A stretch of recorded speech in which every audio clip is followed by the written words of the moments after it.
Hello everyone, welcome back to the course on measurement and instrumentation, and today is the fifth lecture of our 10th week where we are discussing about signal conditioning systems. Today let us learn totally new topic that is about grounding and shielding. Okay, grounding and shielding are very important technique in measurement and instrumentation. It helps in basically reducing the noise, it helps in reducing the interference or at least minimizing the interferences, and it because of this minimization of noise and interferences the measurement errors decreases. Okay. It has a significant impact on signal accuracy, stability and the reliability of the measurement. Okay. Let us divide these two terms, grounding and shielding, and let us learn about grounding first. We will see that in shielding also grounding is very important. Okay.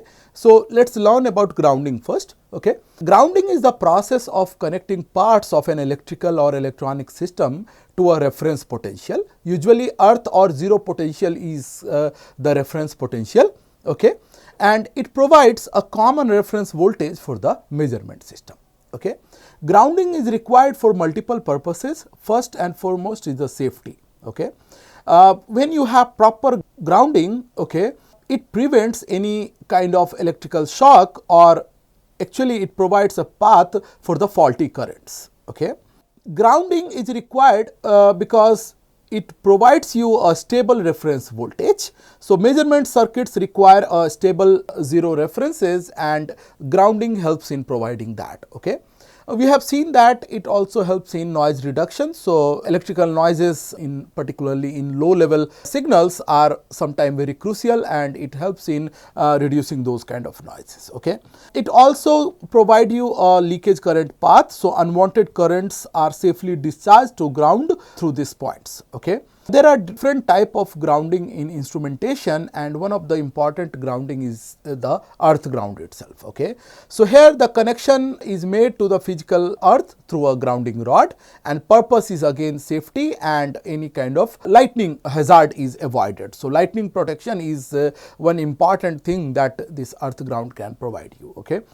Second kind of grounding is the chassis grounding or chassis ground. So, here the instrument's body is connected to the ground. We have seen that in case of say analog meters or say analog voltmeters or ammeters, we have instrument body in which we have seen that sometimes spring is also connected, which provides us the controlling torque. Okay. So, this body itself is connected to ground through certain wire. Okay. And the purpose is again to provide a shield to the internal circuits and provide a safety passage for the leakage currents. Okay. Third kind of grounding is the signal grounding, and here a reference point is fixed for the signal circuit. Okay. So, all signal voltage in the circuit are measured relative to this particular reference node, and these are very common across all the amplifiers, ADC circuits, even for sensor signal or transducer signals, this reference is important. Okay.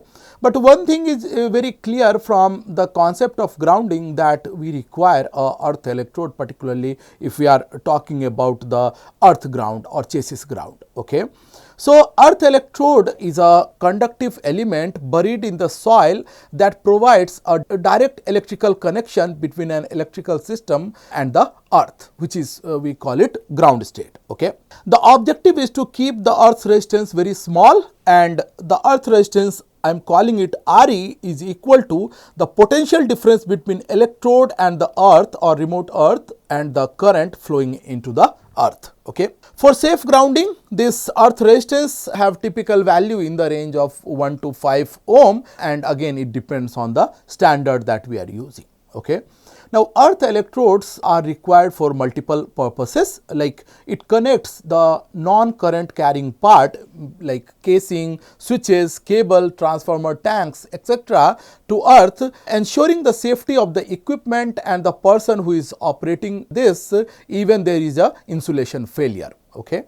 It provides a low resistance path for leakage current to flow into the ground, which enables protective devices to operate and isolate faulty circuits. Okay. The earth electrode prevents dangerous voltage rise or normally non-energized parts during lightning or system faults, keeping them at a safe potential. Okay. It ensures neutral grounding in the three-phase systems and stabilizes system voltage with respect to earth. Therefore, it is very important to measure the earth's electrode resistance. Okay. The exact measurement of these resistances are sometimes very difficult, but the measurement is required. Okay.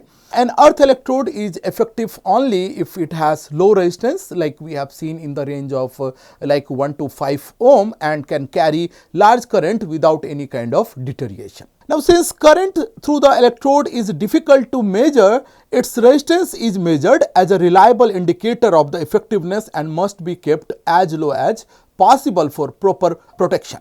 Okay. A number of factors influence the earth resistance, and of course, it also reflects in the measurement. Like it depends on the shape and the material of the earth electrode used. It is influenced by the depth at which the electrode is buried in the soil. It is also affected by the specific resistance of the surrounding soil, which varies with the soil type. Okay.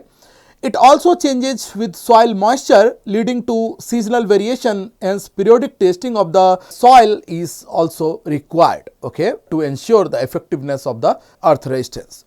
So, a specific resistance of soil ranges from 80 into 10 power 3 or say 80 kilo ohm centimeter in the moist clay to 80 into 10 power 6 ohm centimeter in sand, and a 30% decrease in moisture can lead to increase in like 300 to 400%. Okay. So, this is huge, and therefore, regular testing is required to maintain the effectiveness of this earthing. Okay.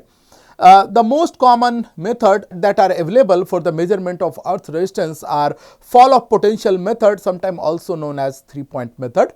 Okay. We also have other methods like dead earth method, which is a 2-point method, clamp on method, and 4-point method, which is also known as Venner method. Okay. Now, let us learn about fall of potential method, which is 3-point method and is widely used.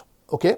In this method, current is passed between the earth electrode and auxiliary electrode B, while the potential difference is measured between the earth electrode and another electrode A placed between them. You can understand this from this configuration. So, you have a earth electrode, you have a auxiliary electrode A, and then you have another auxiliary electrode B.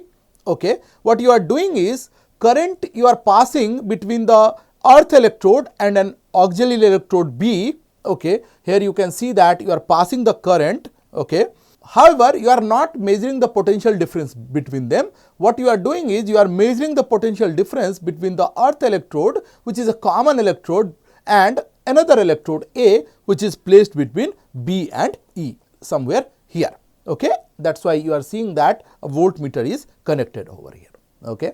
Now, due to current flow in the soil, potential varies, rising near the electrodes and remaining nearly constant in the middle of the region. Okay.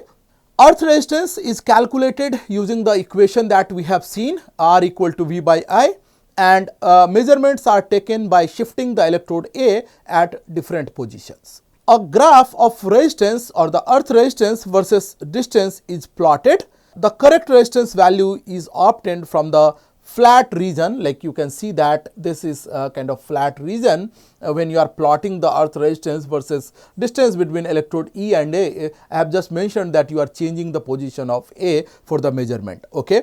So, if this is the flat region, you can say that the resistance over in this range is the earth resistance, because your y axis is giving you the direct resistance value. Okay. So, a graph of resistance versus distance is plotted and the correct resistance value is obtained from this flat region of the curve where the resistance is constant. Okay.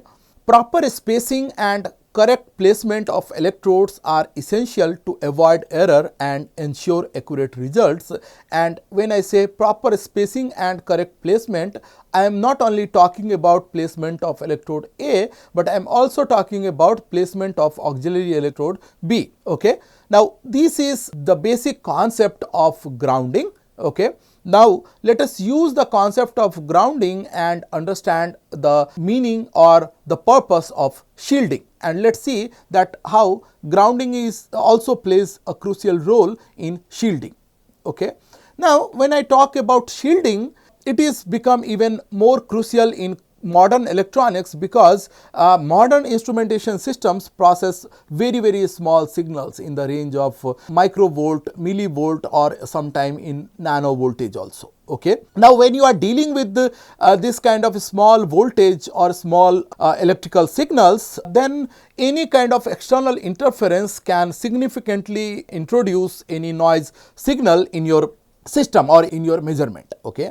Now, these signals that you are generating with the help of say ammeter or say nano voltmeter or any other instrument, these signals can be easily affected by electromagnetic interference from coming from any nearby instrument or say radio frequency interferences, power line noise, crosstalk from nearby circuits, and so on. Okay. Now, shielding is used to prevent any external field from affecting the sensitive circuits in your instrument. Okay. Mostly these electromagnetic fields are produced by the electrical or electronic device which are nearby, like it can be motors, it can be computers, a transmitter, or anything. Okay. They all produce electromagnetic fields. Okay. Now, shielding is used to reduce or at least to prevent or to at least to reduce such electromagnetic interference. Okay. It involves enclosing equipment or installation with protective covers called shields. Okay. Now, these shields usually are made up of metals and are widely used in electrical devices and cables. Okay. But we are not only talking about electromagnetic shield when I talk about shielding. Okay. We are talking about three different type of shielding. Okay. We not only require electromagnetic or EMI shielding, sometimes the equipment also require electrostatic shielding, you also require magnetic shielding. Okay. So, depending on the usability or the user's requirement, you have all these kind of shields available. Okay. When I say electrostatic shielding, this is basically the blocking or reduction of electric field using a conductive enclosure. And when I say electric field, I am of course talking about any external electric field because of nearby operating devices. Okay. So, when an external electric field is applied, free electrons in the conductor move and they start accumulating on the surface. Now, this creates an induced electric field opposite to the external electric field, and in ideal case inside there should not be any electric field. Okay, or E inside should be 0. Okay. Your job is done, but it is half done, because if you do not have a grounding, it will be called as improper electrostatic shielding. Okay. Grounding improves effectiveness of this kind of shielding by providing a path for excess charge that has accumulated on the conductor surface to flow into the ground. It also helps in stabilizing potential. Usually the reference potential we have seen is at 0 volt. Okay. It also prevents any charge accumulation on the shield or the conductor that is used in the shielding. Okay. Now, without grounding, shielding will work, okay, but it may store charge, but with ground it becomes more stable and become more safer. Okay. Now, this is about electrostatic shielding, but we also have magnetic shielding. Magnetic shielding is a little different than the electrostatic shielding. Okay. Magnetic shielding is the reduction, or sometime if not reduction, redirection of magnetic fields using materials that have high magnetic permeability. Okay. So, you can say that instead of blocking like we have seen in the electrostatic shielding, it grounds a magnetic flux around the, or it guides magnetic flux around the protected area or protected region, maybe a circuit or maybe equipment or a part of equipment. Okay. Magnetic field lines prefer a path of least reluctance, and this is very analogous to the resistance in the circuit. We know that if I have a percolation paths, n number of percolation paths, the current flowing will take the minimum resistance path. Similarly, the magnetic field lines prefer a path with least reluctance, and we know that the reluctance is inversely proportional to the permeability of material, means that higher permeability material will have least reluctance, and that's why high permeability materials are used in case of shielding for magnetic or for providing magnetic shielding. Okay, the magnetic flux in low reluctance shields are actually directed or diverted into, and very little field remain inside the protection region. Okay, or you can say that most of the lines are guided into the shield, which is made up of high permeability material. Okay. Now, high permeability material can be even soft iron, but we have a specific kind of material, we call it mu metals, which are specialized soft ferromagnetic nickel iron alloy, like 77% nickel, 16% of iron, plus there is a certain molybdenum or copper, and this kind of mu metals have extremely high magnetic permeability. Okay. So, when you have this kind of high permeability material, even you can use them for weak magnetic fields, okay, and shielding can be more effective. Okay. Soft irons are of course cost effective and are mostly used in the modern field shielding, but then there are various companies which have a specialization in developing mu metals for this kind of shielding. Okay. Then third and very important category of shielding is the electromagnetic shielding. Okay. Electromagnetic shielding is the simultaneous reduction of both electric and magnetic field components of an electromagnetic wave using conductor and magnetic material. Okay. And the electromagnetic shielding works through three main mechanisms. They are reflection, absorption and multiple reflection. When I say reflection, it means that the electromagnetic field are reflected back from the surface of the say conductor itself. Okay. If the mechanism is based on absorption, means that the shield is absorbing the energy of this electromagnetic wave. We also have multiple reflection, where we bring the concept of internal reflection through maybe multiple reflection. Okay, and by this actually you try to reduce the transmitted energy of these signals. Okay, whatever kind of shielding you use, okay, they are all evaluated over a parameter which is known as shielding effectiveness. Okay, so better known as SC. So shielding effectiveness or SC represents the reduction of magnetic, electric or electromagnetic field strength due to the shield that you have applied. Okay, now shield performance depends on the shield material and the nature of the incident field. Okay, the incident field may be classified as near field or far field based on the source instrument separation. Okay. Shielding methods vary depending on whether the source is electric, magnetic or electromagnetic, that we have just seen. Okay. Shielding effectiveness is commonly expressed in decibels, and if I have to mathematically calculate the shielding effectiveness, SC can be given as 20 log 10 EI by ET, where EI is the incident field and ET is the transmitted field. Okay, and SE, as we have seen, is the ability of a material or enclosure to reduce the EM field transmission. Okay, the total shielding effectiveness S is the sum of reflection loss, absorption loss and a multiple reflection correction factor. We call it say B.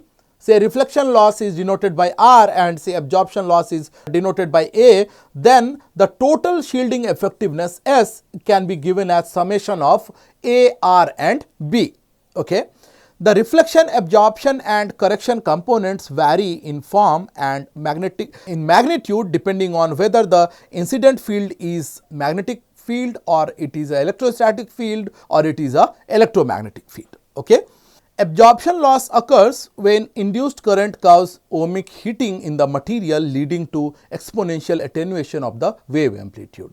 Please note that in absorption, we want that say if there is a shield, okay, we want that the electromagnetic radiation will come and get reflected. Okay, but when it is falling on this conductor, of course there will be a heating, and this heating is actually causing the absorption loss. Okay, now the absorption loss will depends on thickness, magnetic permeability and conductivity of the material or the shield. Okay, and this loss is actually dominant at higher frequencies. Okay. Similarly, we have reflection loss, and it arises at the interface between the two media where part of the incident electromagnetic field is reflected. Okay. This occurs due to the impedance mismatch, and it is more dominant in the high conductivity materials. Okay.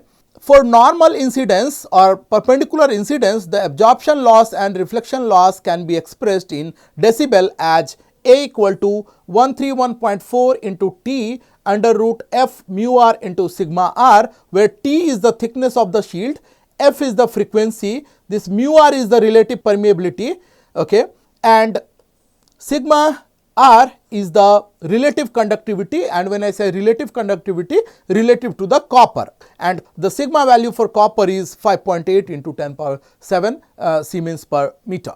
Okay. Similarly, the reflection loss is given as 168 minus 10 log mu r f by sigma r. Okay.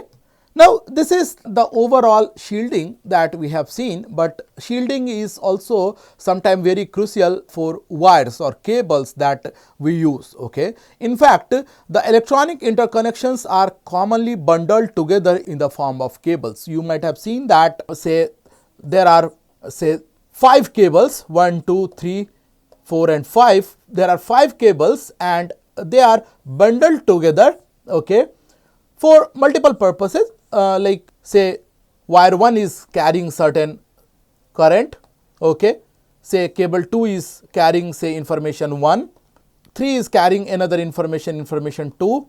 Similarly, they are also carrying other informations, and usually they are clubbed together or bundled together and propagated from say point A to point B. Okay. When you have this multiple information going through or multiple currents flowing through these wires and they are bundled together, okay, shielding becomes very important. Here, the shielding functions to protect signal wires from EMI. This EMI may be external to this, or it can be because of the different wires that are going together. Okay. It also reduces crosstalks between cables and it improves signal quality that is received at the end. Okay. Shielding works by isolating the signal transmitted in the cable, which this ensures that the signal inside the cable is protected from any external interferences. Shielding also works by preventing the signal from radiating outside the cable. This ensures that the signal inside the cable do not interfere with the operation of nearby devices. Okay. The shield can take the form of braid, spiral or foil using copper, aluminum or other materials depending on what kind of shield you are having. Okay. Improper or careless grounding can lead to several issues that negatively affect network performance and signal quality. This we have also seen in the previous case where grounding was very crucial. Okay. There can be various reasons for this, like reduced shield effectiveness in absence of proper grounding. Okay. The shields may fail to properly dissipate interference, which can result in amplification of noise within the cable. Okay. There can be grounding loop interferences. Multiple grounding points can create potential differences leading to unwanted interferences. Okay. Inefficient protections. Without proper grounding, shielding cannot function effectively, leaving the cable vulnerable to the interferences from nearby devices. Okay. There are different wires which are shielded and are used in practical applications. That we have coils with foil shields, we have coils with braided shields, we have coaxial cables, we have low noise cables, etc. Okay. The foil shield cables include a longitudinal seam and an anodized outer surface for corrosion protection. Okay. A drain wire is included to provide an electrical connection to the foil and maintain continuity even the foil breaks. Okay. Foil shields offer effective electrostatic shielding at lower frequencies. For analog signal, the shield should be connected at only one end, preferably at the ground reference. Okay. Connecting the drain wire at both ends can create a loop that allows electromagnetic field induced currents to couple noise into the signals. Foil shields are unsuitable where controlled characteristic impedance is required and may allow field energy to enter hardware at connectors. Okay. We have another kind of shielding that I have just mentioned, that is braided shield, and a braided shield is a type of cable shields made up of interwoven metal strands, usually copper or tinned copper, wrapped around the conductor. It forms a mesh-like conductive layer that protects signal from external interference and provide a ground return path. Okay. Then we have a very special kind of cable, that is coaxial cable, and they are very important for RF applications. Okay. Coaxial cables is defined as a transmission line with controlled characteristic impedance consisting of a central conductor and a surrounding shield. It also has a outer insulation. Okay. Below about 1 megahertz, characteristic impedance is often not that critical, but it becomes very important at higher frequencies. The characteristic impedance depends on conductor geometry and the dielectric constant of the insulating material. Although characteristic impedance is discussed in more detail in specific courses like electromagnetic theory or any antenna system, but it is important to understand in very brief what is characteristic impedance. Okay. Let us denote characteristic impedance by Z naught, mostly it is denoted like that. Okay. And characteristic impedance is the impedance offered by a transmission line to a travelling wave, and it is defined as the ratio of voltage to current of a wave propagating along the line when there is no reflection. Okay. Means that you are considering that line is infinitely long or perfectly terminated. In both the cases there will be no reflection, and in that case the characteristic impedance Z naught is equal to V by I. Okay. And typically the coaxial cables has characteristic impedance like 50 ohm for RF systems and 75 ohms for TV or video signals. Okay. To avoid reflections, the source impedance and the load impedance must match the line impedance. Okay. High power transmission favors low terminating impedance, typically requiring higher voltage levels. Okay.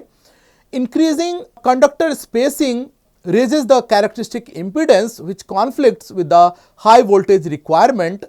Transmission lines over a ground plane typically have a characteristic impedance as I have mentioned near to 50 ohm depending on the spacing and geometry. And mathematically for coaxial cables, characteristic impedance can be given as 60 by under root epsilon r, which is the dielectric constant ln capital D by D, where this capital D is the inner diameter of the outer conductor and this D is the diameter of the inner conductor. Okay. Then there is one more concept that we must know, that is the transfer impedance in the cable shielding. Okay. So transfer impedance is a measure of how much undesired voltage appear inside a cable due to current flowing on its shield. Okay. And as the definition suggests, it quantifies the effectiveness of the shielding that we have provided. Okay. Let me call this transfer impedance at ZT. Okay. Its unit is mostly ohm per meter, and although it's an impedance, ideally it should have unit as ohm. Okay. But sometimes we call it surface transfer impedance. Okay.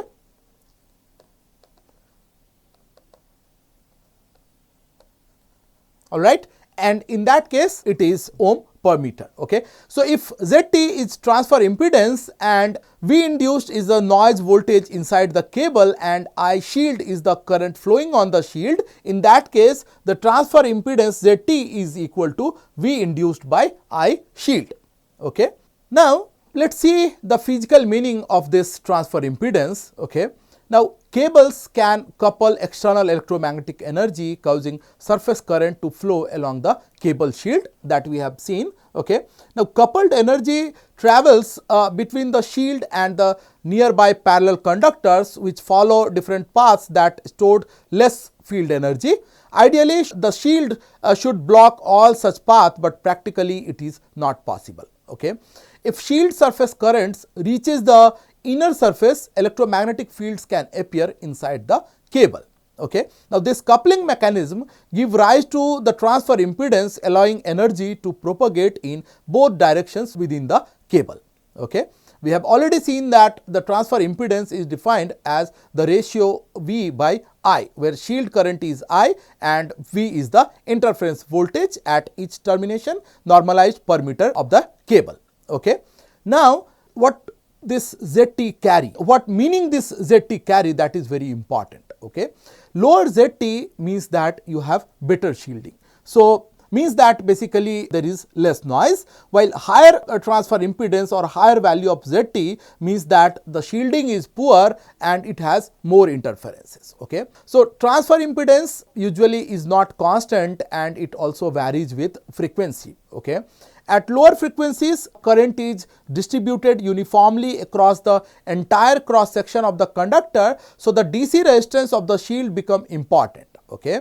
So, at lower frequencies, the resistance of the shield is dominated and braided shields even perform better than the foil shielded. And here please note that the braided shields are made up of woven metal strands that we have seen, usually mesh kind of copper. Okay. And at higher frequencies, the transfer impedance is dominated by the skin effect and the shield imperfection, which are different gaps and holes in the sheet. Okay.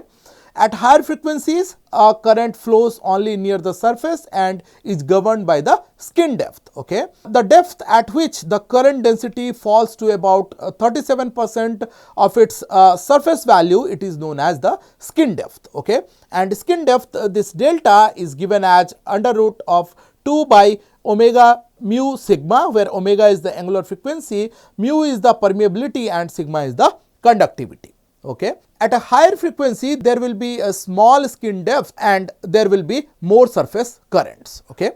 Typically, for high quality coaxial cable, the transfer impedance is less than 10 milliohm per meter, while for good shielded instrumentation cable, it is in the range of 10 to 100 milliohm per meter, while for poor shielding, it is even higher, like larger than 100 milliohm per meter.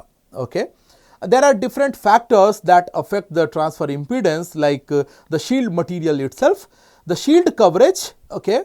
The presence of foil and braided combination can also be used depending on the frequency and it will affect the transfer impedance. The frequency of signal, we have just seen that it is very important and define the transfer impedance, and the construction of the cable or the quality of the cable itself define the transfer impedance of the system. Okay. Now, this as I have mentioned earlier, that this transfer impedance is very important and it is directly related to the SE value or the shielding effectiveness that we have seen earlier. Okay. So, lower ZT or lower value of this transfer impedance means that the shielding effectiveness is high, and higher ZT means the lower SE. Now, we have understood this from our previous discussion also. Okay. In instrumentation, we always dream for minimum transfer impedance, okay, or we try to have to minimize the transfer impedance. Okay. So, now we know that what is shielding and how this shielding is important for operation of any instrument. Okay. In measurement, along with shielding, grounding is very crucial, and mostly this shielding is provided by different metals. We have seen in case of electrostatic shielding also, even we require metallic shielding. Okay. So, different metals are required for different shielding. Okay. Conductive polymer is one of the alternative low cost materials for providing shielding. Okay. Then there have been different testings for carbon composites, like based on carbon nanotubes, based on graphene and other things, to develop or to come up with better shielding materials. Okay. Then metallic foams are also very popular for small devices where the EMI shielding can be provided by them. Okay. Then finally, with the rise of 2D materials, particularly after the inception of graphene, there have been different materials reported which can provide or which have the potential to provide shielding at nanoscale level. Okay, so we have different materials like graphene, amexines, which are also important for providing shielding, particularly in case of wearable electronics and other important flexible devices. Okay, so with this, I hope that the concept of grounding and shielding is clear to you. Okay, in the next module, be discussing the data acquisition system, and in the next class we will start our fifth and final module on data acquisition systems. Thank you.